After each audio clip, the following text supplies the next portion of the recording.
Hello everyone. So start करते हैं lecture. Last lecture में आपको एक होमवर्क दिया गया था, so we are starting from that homework and we have solve partially that question and the second part was made as a homework. Maximum compression निकालना था। This was a picture, so ये picture इस पे सारा information given है। This is the picture that we have drawn for part A और this was for the case when the compression is maximum. So compression is maximum or we can say this is the case for maximum compression. So let's say the maximum compression is by amount x. So I have given a hint to you as well. So go for the energy conservation. So you must have used this mechanical energy conservation concept between the first situation and this the second situation, right? So it will go like kinetic energy initially plus potential energy initially should be equal to kinetic energy plus potential energy finally. So this is you can claim कि initial और final energy equal होने वाला है ना। यहाँ पर gravity नहीं है क्योंकि ये हॉरिजॉन्टल प्लेन पे चल रहा है, सो ग्रेविटी का पोटेंशियल एनर्जी नहीं रहेगा। इनिशियल काइनेटिक एनर्जी में हाफ m1 u1 स्क्वायर रहा होगा। सेकेंड पार्टिकल के पास काइनेटिक एनर्जी भी नहीं है, पोटेंशियल किसी के पास नहीं है, स्प्रिंग के पास भी नहीं है। इनिशियली स्प्रिंग रिलैक्स्ड है, ऐसा आपको दिया जाएगा। फाइनली जो काइनेटिक एनर्जी आएगी वो दोनों के पास होगी m1 v square plus half m2 v square. By now ये पॉइंट क्लियर हो गया होगा कि जब मैक्सिमम कंप्रेशन आता है तो दोनों के पास सेम वेलोसिटी आती है या फिर रिलेटिव वेलोसिटी जीरो होती है। सिंस ये कंप्रेस हो गया स्प्रिंग, तो स्प्रिंग जब कंप्रेस होता है या एलोंगेटेड होता है तो हाफ के एक्स स्क्वायर का पोटेंशियल एनर्जी कैरी करता है। So that's energy conservation equation. Now we need to simply place the values and simplify it. तो जब आप इसको सिंप्लीफाई करेंगे तो आप पहले आप चाहें तो हाफ को कैंसिल आउट कर सकते हैं। In place of m1 we can write 3, in place of u1 we can write 4 square of it. Half को कैंसिल कर दिया गया, ये बनेगा m1 plus m2 into V square. m1 plus m2 आप करेंगे तो 3 प्लस 2 5 हो जाएगा v स्क्वायर। v की वैल्यू हम लोगों ने कैलकुलेट की थी ए ऑप्शन में, that came out to be 12/5, so it's going to be 12/5 का square plus k is 100 into x square. So this is how the x is the only unknown which we can easily find out. जब आप इसको simplify further करेंगे so it will go as 16 48 is, और ये term इस side आएगा तो ये माइनस में कर सकते हो, ये 144 हो जाएगा एंड 25 में से एक 5 कैंसिल आउट होकर के ये बनेगा is equal to 100x square. बाकी कैलकुलेशन अपने हिसाब से भी कर सकते हो the way you are able to do so. So x square becomes 0.192 after simplifying. So then x की वैल्यू आप यहाँ से पकड़ सकते हो, अंडर रूट लगा लीजिए 0.192 और आप फ्रैक्शन में भी निकाल सकते हो। So this will come out to as 0.438 roughly these many meters. So आप इसको इस तरह से आंसर कर सकते हो। This is equal to let's say you can multiply by 100, so 43.8 centimeter. That will become your final answer. So point is कि energy conservation आपको यूज़ करना था, बाकी सारी information आपको पता थी। Maximum compression in the spring आप पता कर सकते हो। Okay, now let's proceed further. So last lecture में आपने देखा कि हम लोगों ने एक केस डिसाइड किया था जिसको केस 1 बोला, तो उसको मैं रिकॉल करा देता हूँ। केस 1 इट वॉज कि अगर एक्सटर्नल फोर्स 0 आता है तो हम लोग ये क्लेम करते हैं कि सेंटर ऑफ मास का एक्सेलरेशन 0 है। माइंडेड हम लोग ये क्लेम करते हैं कि सेंटर ऑफ मास का एक्सेलरेशन 0 है। इंडिविजुअल पार्टिकल के अपने एक्सेलरेशन हो सकते हैं, राइट। तो इससे अपने को ये पॉइंट भी पता चला था कि सेंटर ऑफ मास की वेलोसिटी कांस्टेंट रहती है। तो इनिशियल सेंटर ऑफ मास की वेलोसिटी निकालेंगे, फाइनल निकालेंगे और उसको कांस्टेंट क्लेम कर देंगे।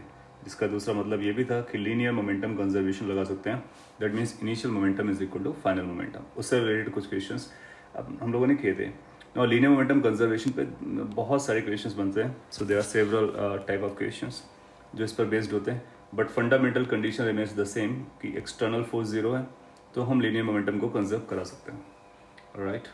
सो जैसे कि कुछ और एग्जांपल की हम लोग बात करें, मैं शॉर्ट में आपको बता देता हूँ। सपोज कीजिए कि आपके पास एक एक्सप्लोजिव ऑब्जेक्ट है और ये ऑब्जेक्ट का लेट से मास m है। It's a kind of example कि कहाँ पर आप लगाने वाले हैं। सो लेट्स से कि इसका मास m है और ये रेस पर है। अगर मैं रेस पर समझता हूँ तो रेस पर है, मूव करेगा तो इनिशियल मोमेंटम भी इसका निकल आएगा। इसके बाद आपसे बोलेगा कि सर्टेन टाइम के बाद ये एक्सप्लोड कर जाता है, और ये एक्सप्लोड करता है मल्टीपल इक्वल पार्ट्स में। लेट्स से सिंप्लिसिटी के लिए 2 इक्वल पार्ट्स ले लेते हैं, या 2 डिफरेंट पार्ट्स ले लेते हैं इस तरह से। सो और लेट्स से कि ये फर्स्ट पार्ट है वो इस डायरेक्शन में किसी v1 वेलोसिटी से जा रहा है, राइट। वो एक डायरेक्शन में भी जा सकता है, मतलब x डायरेक्शन में भी हो सकता है, y में भी हो सकता है, z में, और किसी भी अननोन डायरेक्शन में भी जा सकता है। सो लेट्स से ये m1 पार्ट बना, तो ये m2 पार्ट है, इसके पास कितना वेलोसिटी आएगा वो हम पता कर सकते हैं। सो अगर एक का वेलोसिटी पता होगा तो दूसरे का हम लोग डेफिनेटली निकाल सकते हैं। ना उसके लिए आपको क्या करना होगा, कुछ रूल्स हैं, वही रूल्स आपको लगाने होंगे। सो ये जो पहले पिक्चर दिखाया गया है ये बिफोर एक्सप्लोजन है, ये आफ्टर एक्सप्लोजन है। सो अब बोलोगे कि जब ये एक्सप्लोसिव डिवाइस एक्सप्लोड होता है उससे पहले और बाद में और ड्यूरिंग आप देखोगे, सो इस पर आपने कोई एक्सटर्नल फोर्स नहीं लगाया, it was placed and suddenly it exploded. So no external force, no external force is there. Since there is no external force, this will imply you can go for linear momentum conservation in any direction. क्योंकि force किसी भी direction में नहीं है, तो जिस direction में आप चाहो उस पर लगा सकते हो। तो इसका मतलब ये भी होगा कि initial momentum is going to be equal to final momentum. Now initial momentum क्या होगा, 0, क्योंकि वो रेस पे था। फाइनल मोमेंटम क्या होगा, आप लिखेंगे m1 v1 vector plus m2 v2 vector, right. So यहाँ से अपने को एक इक्वेशन मिल जाएगा जिसमें ये रिलेटेड होगा कि सपोज के लिए यहाँ से हम लोग v2 निकालते हैं। सो क्या यहाँ से मैं डायरेक्टली v2 लिख सकता हूँ, definitely v2 vector is going to be equal to minus m1 upon m2 into v1 vector. Now using the vector norms हम लोग ये क्लेम कर पाएंगे कि जो v2 की डायरेक्शन होगी वो v1 वेक्टर के डायरेक्शन के अपोजिट होगी, क्योंकि ये माइनस साइन आया हुआ है, इसलिए v2 must be coming in this direction. So अगर आपको v1 गिवन है, whatever the direction of v1 is given, just go for the opposite direction if there is a 2 particles. If there is multiple particles, go for this rule, initial momentum is equal to final momentum, then write the equation. इसके साथ साथ अभी आपको m1 m2 के बारे में जानना होगा। टोटल मास m दिया गया था, तो हम लोग ये एज्यूम करेंगे कि जो फ्रैगमेंट्स बने हैं 2 वो इस ऑब्जेक्ट से बने हैं और भी कोई मास डिसइंटीग्रेट नहीं हुआ है। So these are the only 2 fragments out of this. इसका मतलब है एक अपने पास और भी ऑब्वियस इक्वेशन रहेगी, m1 plus m2 the total mass finally should be equal to the total mass initially. You can say this is a mass conservation, तो यहाँ पर हम मास कंजर्वेशन लगा रहे हैं और यहाँ पर लीनियर मोमेंटम कंजर्वेशन लगा रहे हैं। तो ये कंजर्वेशन रूल्स को लगा करके हम सॉल्व कर सकते हैं। So you can use the equation number 1, you can use equation number 2, then after you can solve for v1 and v2। अगर v1 given है तो v2 हम बता देंगे, और m1 m2 के बारे में वो आपको रिलेशन देगा कि किस पार्ट में वो डिवाइड होते हैं, तो सॉल्व किया जा सकता है। Fine. So ultimate point is कि एक्सप्लोजन केसेस में हम लीनियर मोमेंटम कंजर्वेशन अप्लाई कर सकते हैं in the direction where the force is not acting. Generally किसी भी डायरेक्शन में फोर्स नहीं एक्ट करेगा। इसके बाद और भी क्वेश्चंस आते हैं, जैसे कि अगर एग्जांपल के तौर पे लिखना चाहें कि बुलेट और गन से रिलेटेड क्वेश्चन होंगे। ऐसा बोला जाएगा कि अपने पास एक गन था, लेट्स से उसका ये बैरल बना देते हैं, और इसके इनसाइड में एक बुलेट है और इसके इनसाइड में कई सारी बुलेट्स रहती हैं, आप फायर करने वाले बेसिकली। सो ये बिफोर फायरिंग है। आफ्टर फायरिंग कुछ ऐसा हो जाएगा कि आपको ये बैरल नज़र आएगा और बुलेट आगे जाती हुई नजर आएगी, some sort of this. Okay, so जब हम बुलेट को आगे देखते हैं तो आप पाओगे कि ये जो गन है वो रिकॉइल करता है, बैक साइड जाता है। सो लेट्स से ये टोटल मास है जिसमें m mass, you can think of ये टोटल मास m है जिसमें गन और बुलेट टुगेदर हैं, और ये बुलेट का मास स्मॉल m है, तो ये जो बचा हुआ मास होगा वो m माइनस m हो जाएगा। और अगर ये किसी u वेलोसिटी से जा रहा है या फिर v1 वेलोसिटी से जा रहा है तो आप पाओगे कि this gun is going to recoil by certain velocity v2। This is again very similar case कि जब आपने इसको ट्रिगर किया, सो नट सेल में ये जो सिस्टम था इस पर कोई एक्सटर्नली फोर्स नहीं लगाया, एक स्मॉल ट्रिगर था जिसके बाद में इन दोनों में मोशन आ गया। सो यहाँ पर भी हम लोग लीनियर मोमेंटम कंजर्वेशन अप्लाई कर देंगे। So linear momentum conservation in the direction the motion is taking place, उसके अकॉर्डिंग आप क्लेम करोगे initial momentum is equal to final momentum. Initial momentum कितना रहा होगा, इनिशियली अगर जो पर्सन इसको फायर कर रहा है अगर वो रेस्ट पर है, पूरा सिस्टम रेस्ट पर है, तो हम 0 बोलेंगे। अगर वो रन करके फायर कर रहा है तो अकॉर्डिंगली उसका इनिशियल मोमेंटम हम लोग लिख सकते हैं। So generally it will remain 0 as in this case. So that was at rest initially, then they start moving, then finally you'll find कि बुलेट m मास का है जो v1 वेलोसिटी से जा रहा है फॉरवर्ड डायरेक्शन में, और ये जो मोमेंटम है गन का वो बैकवर्ड डायरेक्शन में आएगा, इसलिए हम माइनस लगाएंगे m minus small m into V two. So अगर आपको v1 पता है तो हम v2 निकाल सकते हैं। So v2 will be equal to mass of the bullet v1 divide by mass of the gun minus mass of the bullet. इस तरह से हम v2 निकाल सकते हैं। सो पॉइंट इज कि linear momentum conservation can be applied and we can solve the problem. Now कुछ care रखने वाले पॉइंट्स हैं। ये जो v1 v2 है, जब कभी हम whenever we are going to apply this linear momentum conservation, so अपने को v1 v2 पर ख्याल रखना होगा, क्योंकि ये वेलोसिटीज हैं, ये फ्रेम ऑफ रेफरेंस पे डिपेंड करते हैं।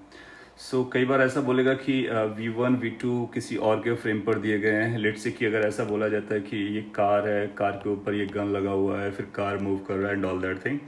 सो जब कोई दूसरा प्लेटफॉर्म को अटैच करेगा, so we need to keep in mind कि जब कभी हम लोग लीनियर मोमेंटम कंजर्वेशन लगाएंगे तो किसी एक फ्रेम से लगाएंगे, और उस फ्रेम से लगाएंगे जिस फ्रेम से नेट फोर्स 0 लग रहा होगा। So we need to decide the frame of reference. So frame of reference has to be decided, right. अगर हम लोग ग्राउंड से लगा रहे हैं so it has to be the ground, और अगर किसी और फ्रेम से लगा रहे हैं it has to be that frame only. Point is कि जो फ्रेम आपने फ्रेम ऑफ रेफरेंस चूज़ किया है इनिशियल के लिए, वही आपको फाइनल के लिए चूज़ करना है। तो सारी वेलोसिटीज़ एक ही फ्रेम ऑफ रेफरेंस से मेजर होनी चाहिए, अलग अलग फ्रेम ऑफ रेफरेंस से नहीं।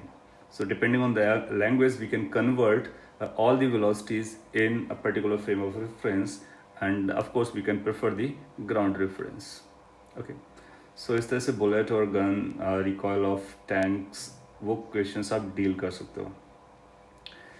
देन आफ्टर कुछ इस तरह से भी क्वेश्चंस आपसे पूछ लिए जाएंगे कि आपसे बोला जाएगा कि लेट से एक व्हीकल है जो इस डायरेक्शन में जा रहा है, और या फिर कुछ कार्ट मूव कर रहा है, एक ब्लॉक है जो ऊपर से फॉल करता है।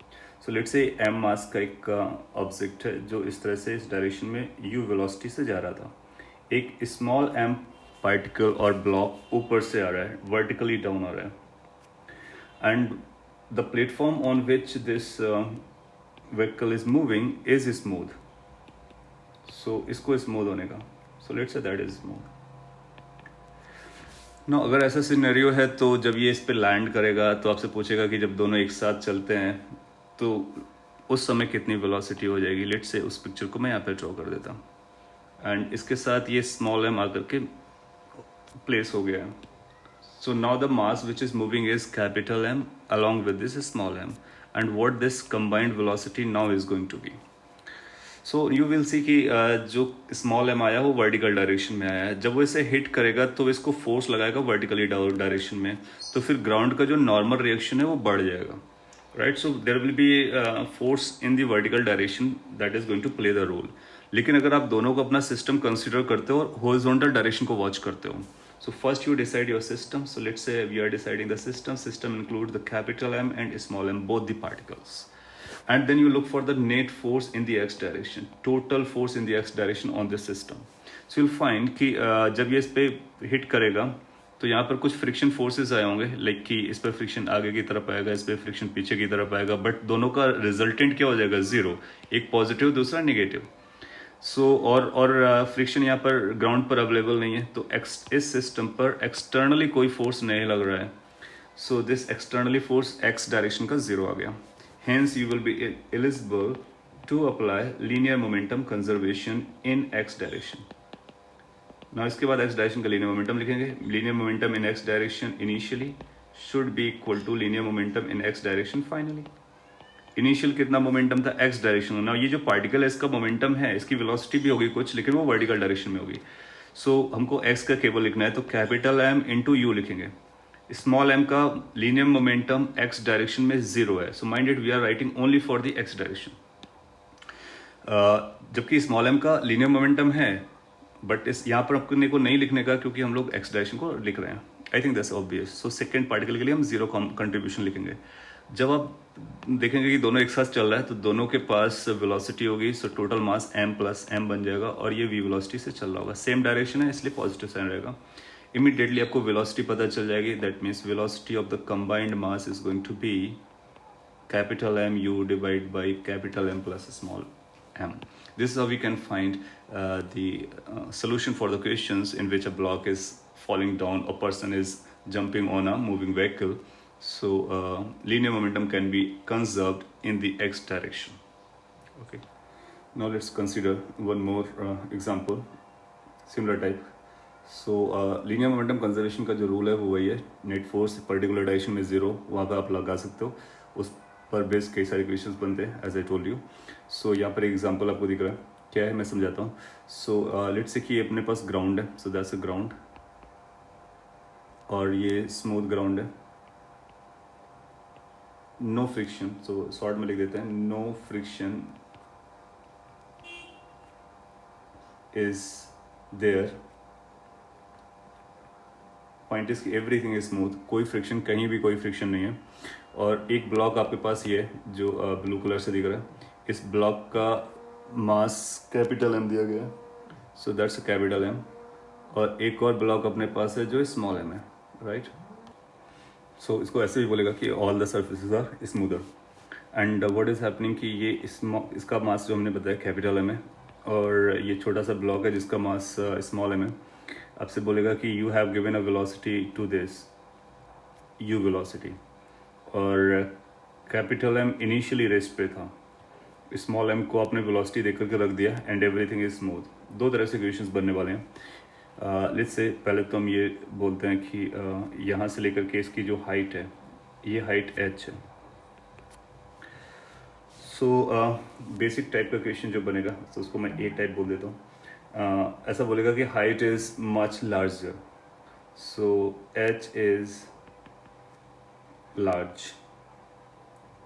अगर उसने ऐसा बोल दिया h इज लार्ज, इसका मतलब ये है कि ये ब्लॉक, जो छोटा सा ब्लॉक है, इस वेज पर ऊपर तक नहीं जा पाएगा क्योंकि हाइट बहुत ज़्यादा है. लार्ज का मतलब it's too large, so that means ultimately वो यहाँ पर कहीं जा करके स्टक करेगा. तो जब आपसे h को लार्ज बोलेगा तो क्वेश्चंस आएंगे like,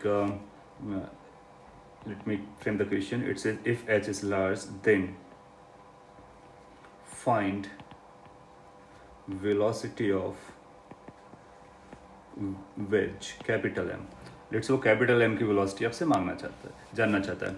so what we are going to do कि अगर जब ये लार्ज इनफ होगा तो ये ब्लॉक यहाँ तक जा पाएगा, और अगर यहाँ पर ब्लॉक जाने के बाद आप पाओगे कि वो मोमेंटरली रेस पर आ जाएगा. तो जब मोमेंटरली रेस पर आएगा,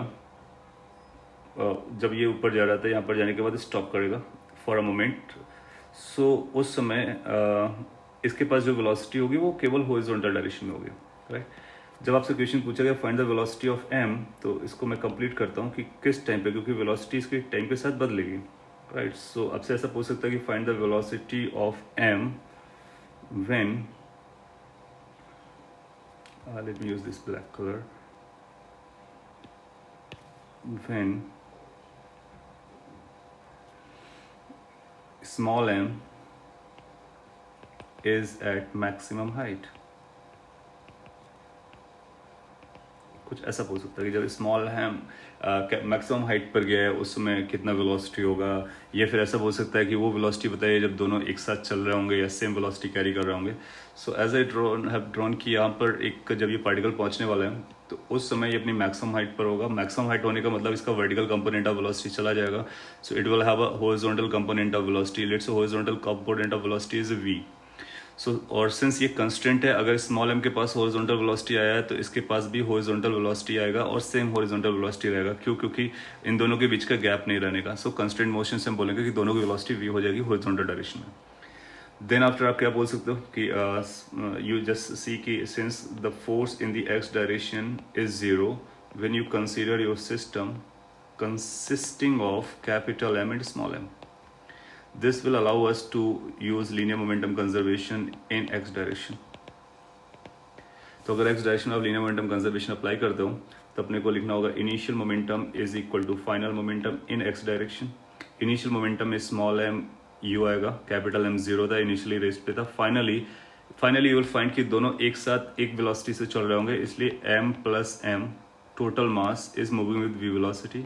सो अपने को v का एक्सप्रेशन मिल जाएगा mu divide by m plus small m.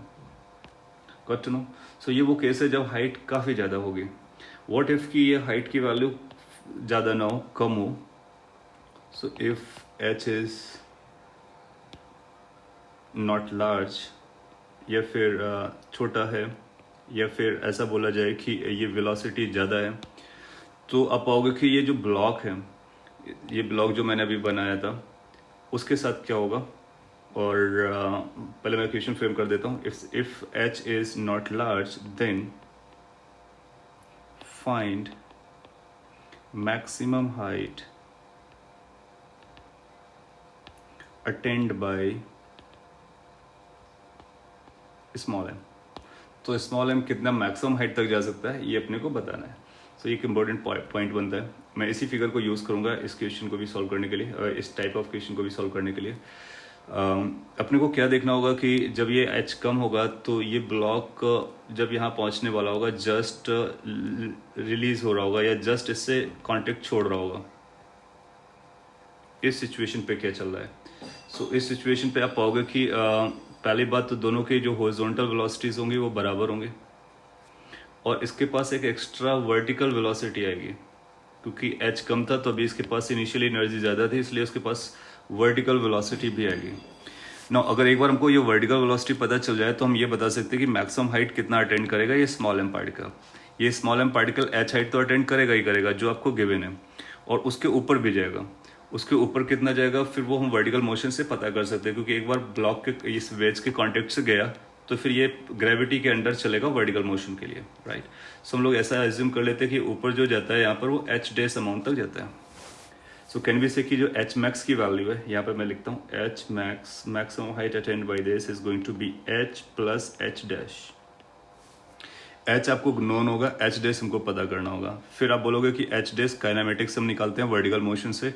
अगर हमको वेलोसिटी पता हो, जिस पॉइंट पे वेलोसिटी पता होती है उसके ऊपर कितना जाता है, for that matter we have a formula that is 2u by G. तो यहाँ पर 2v dash upon G, 2 vertical component of velocity by G लिखते हैं। अब अपने को v डैश निकालना है। सो पर्पज इज कि how to get the velocity of the block which is in the vertical direction. So उसके लिए पहले हमको हॉरिजॉन्टल वेलोसिटी निकालना होगा और फिर हम वर्टिकल भी निकाल लेंगे, तो उससे हम टोटल वेलोसिटी भी निकाल सकते हैं। So idea of working would be like this कि जैसा अभी आपने ए पार्ट में किया था, सिंस हॉरिजॉन्टल डायरेक्शन में हम लीनियर मोमेंटम कंजर्वेशन करा सकते हैं तो अभी भी कराएंगे। Since F X is 0 this will allow us to use linear momentum conservation in X, और या फिर हम ए पार्ट से जो रिजल्ट लिया उसको बोरो कर लेते हैं। तो दोनों ऑब्जेक्ट्स की जो हॉरिजॉन्टल कंपोनेंट ऑफ वेलोसिटी आएगी जिसको हम v बोल रहे हैं, इसकी वैल्यू आएगी small M you divide by capital M plus small M, जो फर्स्ट पार्ट का आंसर था। लेकिन अपने को v डैश चाहिए तो हम लोग अब क्या कर सकते हैं, दूसरा रूल अपने पास होगा मैकेनिकल एनर्जी कंजर्वेशन, क्योंकि फ्रिक्शन अवेलेबल नहीं है। तो mechanical energy conservation will say कि initial energy which is half M U square will get converted into final energy. Final energy में काइनेटिक आप लिखेंगे हाफ एम, एम के पास जो वेलोसिटी है वो आएगी अंडर रूट, मैं प्रॉपर वे पे लिख रहा हूँ, V square plus V dash square. एक एक्स कंपोनेंट है, दूसरा वाई कंपोनेंट है, उसका होल स्क्वायर कर देंगे। So that will become particles और ब्लॉक्स काइनेटिक एनर्जी। फिर वेज के पास काइनेटिक एनर्जी होगा क्योंकि वेज भी मूव करेगा, तो हाफ एम वी स्क्वायर लगा देंगे plus M G H. Small M का हाइट h हो गया है तो उसके पास पोटेंशियल एनर्जी भी आया होगा। So that is very important equation. ये बताता है कि initial kinetic energy has gone into the kinetic energy of the block as well as the kinetic energy of wedge as well as the potential energy rise in the block. Now अपने को अब answer मिल जाएगा कैसे, we x तो आपको पता था, that means we आपको नोन है। इसके बाद वी डैश अपने को निकालना था, इस वाली इक्वेशन में यू भी नोन है, आप देखोगे वी आपको ऑलरेडी कैलकुलेटेड है, एच आपको पता होगा, मासेस नोन होंगे, तो from here you will be able to find V dash. तो यहाँ से वी डैश निकालेंगे, फिर इसके एच डैश में प्लेस कर देंगे, मैक्सिमम हाइट अटेंड पता चल जाएगी। और अगर आपसे पूछता है कि ब्लॉक के मोशन के बारे में और भी कुछ पूछता है तो आप रिलेट कर सकते हो, because once it is detaching from this capital M तो ये ऊपर जाएगा, ऊपर जाने के बाद फिर वापस आएगा और फिर कहीं फॉल करेगा, राइट। तो जनरली आपसे मैक्सिमम हाइट के क्वेश्चंस पूछता है, या फिर इसकी वेलोसिटी के बारे में पूछता है, या फिर वेज की वेलोसिटी के बारे में पूछता है, वो हम सारे रिलेट कर सकते हैं based on linear momentum conservation as well as energy conservation. So this is another application of linear momentum conservation. आगे बढ़ते हैं। सो अगर टाइप ऑफ एग्जाम्पल के आगे हम लोग बढ़ें तो अब केस 2 भी लिख सकते हैं। ये केस की नंबरिंग जो है वो उतना मैटर नहीं करेगी, बट क्या कंटेंट जा रहा है वो मैटर करेगा। जैसे कि अभी हम लोगों ने पढ़ा था फोर्स का ज़ीरो होना, तो अभी भी उसी का एक वर्जन है basically, if external force is zero. So definitely हम लोग ये क्लेम कर पाते हैं कि सेंटर ऑफ मास का एक्सेलरेशन ज़ीरो है, इवन दो पार्टिकल्स के अपने खुद के एक्सेलरेशन हो सकते हैं। तो एक तो ये कंडीशन है। तो कंक्लूजन लोगों ने निकाल लिया था, चलिए इसको प्रॉपर करते हैं। अगर अपने पास ये पता है कि एक्सटर्नल फोर्स ज़ीरो है एंड सेंटर ऑफ मास का वेलोसिटी ज़ीरो है, हालांकि दो लिखने की ज़रूरत नहीं है, कई बार केवल सेंटर ऑफ मास की वेलोसिटी भी ज़ीरो बोलेगा तब भी चलेगा, क्योंकि अगर सेंटर ऑफ मास की वेलोसिटी ज़ीरो है तो फिर ये ऑटोमेटिकली इस पर अप्लाई हो जाता है। सो इसको अगर इस तरह से भी लिखा जाए तब भी चलेगा। सो हम लोग प्रॉपर वे पे लिख लेते हैं, if centre of mass velocity is zero. इसका इनहेरेंट मतलब ये बनेगा कि एक्सटर्नल फोर्स ज़ीरो है। तो पहले हम लोग ये आइडेंटिफाई करेंगे क्या एक्सटर्नल फोर्स ज़ीरो है, इफ यस। उसके साथ साथ अगर सेंटर ऑफ मास का वेलोसिटी भी ज़ीरो है तो उससे हम एक और कंक्लूजन निकाल सकते हैं। तो इससे जो हम कंक्लूजन निकालेंगे that is going to be कि सेंटर ऑफ मास का पोजीशन चेंज नहीं करेगा। That means RCM will remain constant, which means center of mass will not move। और ऑफ कोर्स ये तो वैसे भी पता है कि सेंटर ऑफ मास की वेलोसिटी ज़ीरो है, इसका मतलब centre of mass will not move. So centre of mass will remain at its place. ये सिंपल सा कंक्लूजन है, बट इस पे क्वेश्चंस आते हैं। कैसे क्वेश्चंस आते हैं वो हम लोग अभी डील करेंगे, तो एग्जांपल से आपको क्लियर होगा। सो आइडिया वुड बी कि अगर क्वेश्चन गिवन है जिसमें हमको एक्सटर्नल फोर्स ज़ीरो मिलता है, साथ ही साथ ये भी पता चल जाता है कि सेंटर ऑफ मास मूव नहीं कर रहा है, तो हम ये क्लेम कर सकते हैं कि सेंटर ऑफ मास की पोजीशन चेंज नहीं करेगी, जिसको आप चाहो तो इस फॉर्म में भी लिख सकते हो कि initial center of mass position is equal to final center of mass position.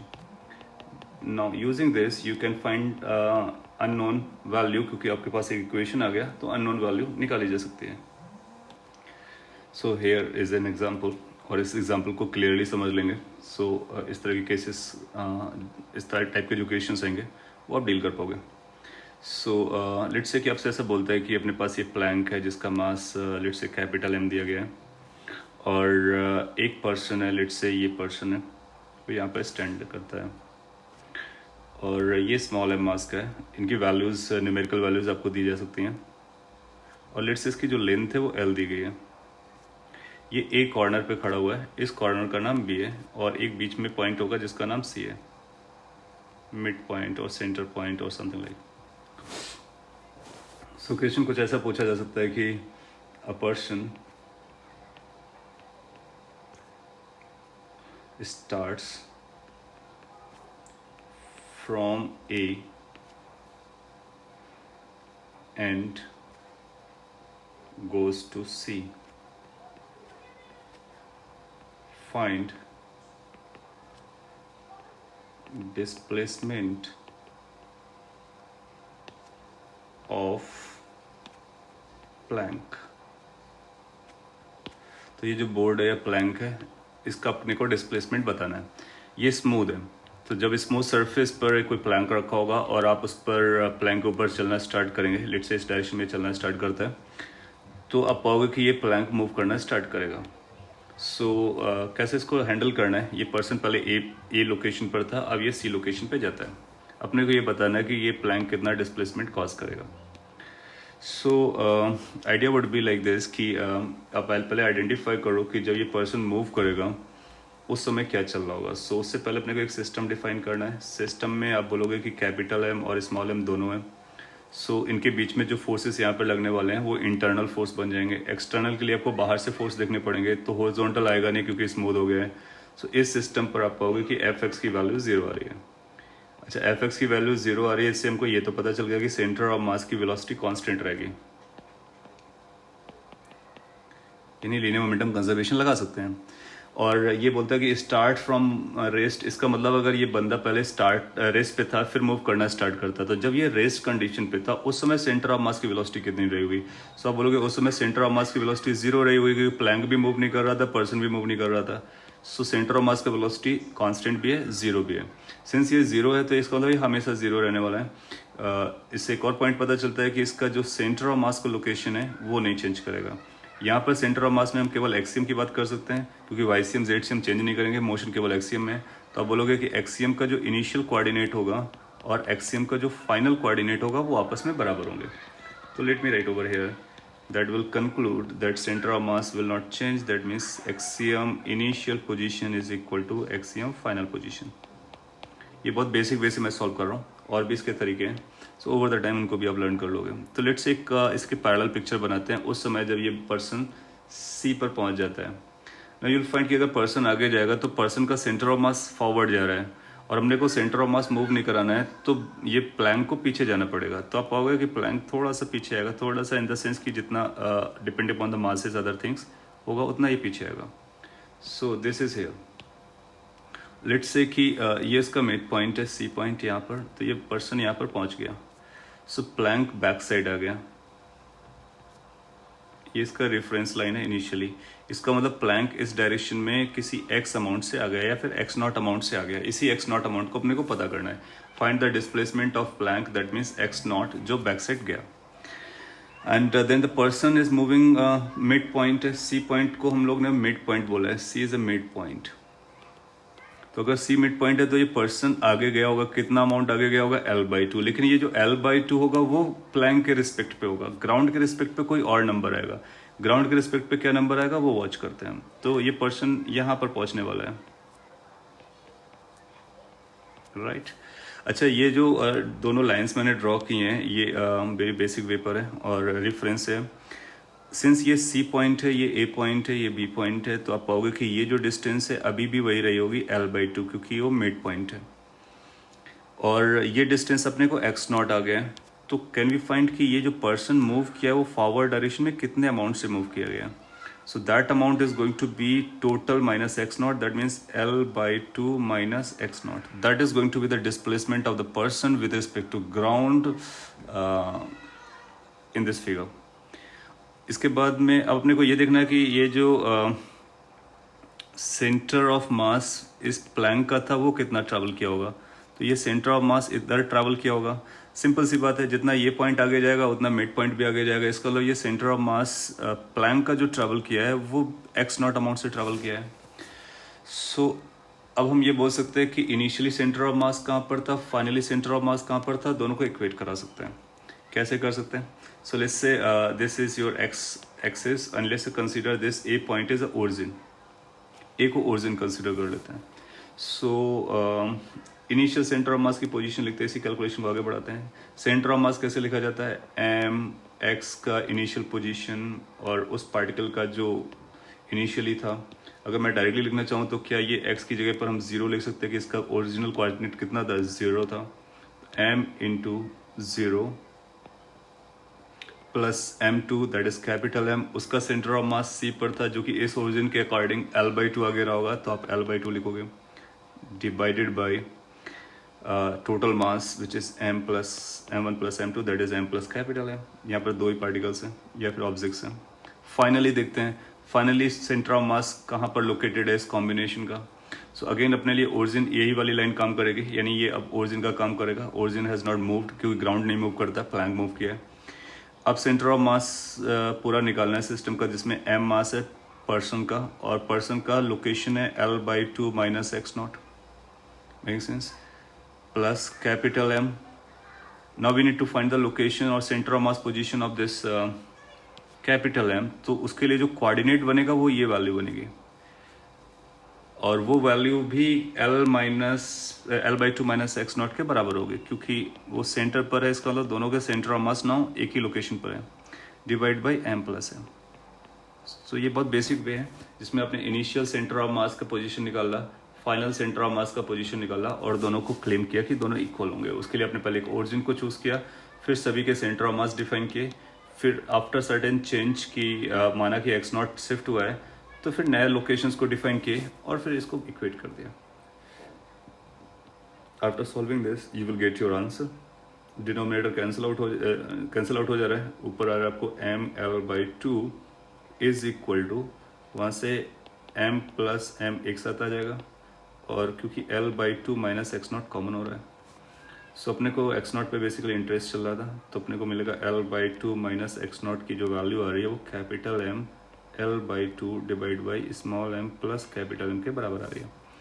अगर आपको x0 चाहिए तो x0 की जो वैल्यू आ जा रही है that is going to be equal to L/2 minus m L/2 divide by m plus m, and then finally it will turn up to a particular case. So ये capital M ऊपर था तो capital M वाला term cancel out हो जाए, cross multiplication के बाद ये स्मॉल m बचेगा, तो small m L divide by 2 times capital M plus small m. So this is the amount by which the plank has to go in the opposite direction that of the person. This is just because क्योंकि कोई external force नहीं लग रहा है, centre of mass rest पर है तो वो रेस्ट पर रहने वाला है। Okay, so that becomes your answer. इसको आप क्विकली भी कर सकते हैं, अगर क्विकली करना चाहें तो मैं आप पर एक शॉर्टकट वे बता देता हूँ। वो शॉर्टकट वे ये होगा कि अगर इसका सेंटर ऑफ मास मूव नहीं कर रहा है, इसका मतलब है कि इनिशियली अगर उस जो कंबाइंड सेंटर ऑफ मास होगा उसको अगर हम ओरिजिन पकड़ लेते हैं तो हमेशा ओरिजिन पे ही रहेगा। तो हम ये बोल सकते हैं कि जितना फर्स्ट का shift m1 x1 is equal to m2 x2 लगाया जा सकता है। जब हम लोग m1 x1 और m1 x1 equal to m2 x2 लगा रहे हैं, इसका मतलब हमने जो कंबाइंड सेंटर ऑफ मास था उसको ओरिजिन पे पकड़ा था। तो x1 क्या आएगा, x1 ये आएगा कि m1 कितना शिफ्ट किया है, x2 क्या आएगा, m2 कितना शिफ्ट किया है, सो उससे भी निकल आएगा। लेकिन x1 x2 ग्राउंड के फ्रेम पर आने चाहिए और अपोजिट डायरेक्शन में होंगे, अगर एक प्लस पे जाएगा तो दूसरा माइनस पे जाएगा। अच्छा, m1 लेट से हम इसको बोल देते हैं पर्सन को, और m2 इसको बोलते हैं प्लैंक को। सो ये m आ गया अपने पास, पर्सन ग्राउंड के रिस्पेक्ट में कितना शिफ्ट किया है, तो L/2 माइनस x0 शिफ्ट किया है पॉजिटिव डायरेक्शन में, ठीक है। इसके बाद आप देख पाएंगे कि कैपिटल M कितना शिफ्ट किया है, कैपिटल M x0 शिफ्ट किया है नेगेटिव डायरेक्शन में, तो इसलिए m1 x1 is equal to m2 x2 लगा देंगे। और यहाँ से भी आप देखोगे कि आपको x0 की एग्जैक्टली वही वैल्यू मिलेगी जो हमने वहाँ से निकाली है। तो x0 की वैल्यू आ जाएगी small m L/2 divided by, ये दोनों आपस में एडअप हो जाएंगे तो ऐसा बन जाएगा। सो पॉइंट इज कि अगर centre of mass position change नहीं करता है तो आप ऐसा भी बोल सकते हो कि m1 x1 for one is equal to m2 x2 for another, जिसमें x1 एक डायरेक्शन का होगा, x2 उसके अपोजिट डायरेक्शन पे जाएगा। ये दोनों x1 x2 ग्राउंड के रेफरेंस में आने चाहिए। इतना मेजर करने के बाद आप अपना आंसर कैलकुलेट कर सकते हो। ओके, सो इस वीडियो को हम लोग यहीं तक रखते हैं, और इस पर काफ़ी एग्जाम्पल्स आपने डील किए हैं। So just make your proper notes and revise them. Thank you everyone.